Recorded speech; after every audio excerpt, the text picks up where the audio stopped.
One of the reasons that the church and the world need the God-entranced vision of all things that Jonathan Edwards had is that it is so rare today and yet so necessary. Mark Noll wrote this: Edwards' piety continued on in the revivalist tradition. His theology continued on in academic Calvinism, but there were no successors to his God-entranced worldview. The disappearance of Edwards' perspective in American Christian history has been a tragedy. Evangelicalism today is basking in the sunlight of what may be very hollow successes. And what's missing is the mind-shaping knowledge and the all-transforming enjoyment of the weight of the glory of God. The glory of God, holy and righteous and sovereign and all good and all wise, is missing. Here's the way Edwards puts it. All that is ever spoken of in Scripture as an infinite end, as an ultimate end of God's works, is included in that one phrase, the glory of God.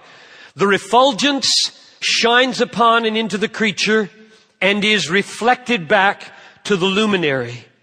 The beams of glory come from God and are something of God and are refunded back again to their original, so that the whole is of God and in God and to God, and God is the beginning and the middle and the end in this affair. That's the essence of Edwards' God-enthralled vision of all things. God is the beginning and the middle and the end of all things. Nothing exists without His creating it. Nothing stays in being without His sustaining word. Nothing has any reason for being that it does not get from Him. All understandings of all things that do not take God into consideration are superficial understandings, since they do not reckon with the true, deepest connections of all things with what really matters in the universe, namely God. We today in America can scarcely begin to feel how God-ignoring we have become, because it's the very air we breathe. We breathe God-ignoring air. Which is why I say that Edwards' God-entranced vision of all things is not only rare, but necessary.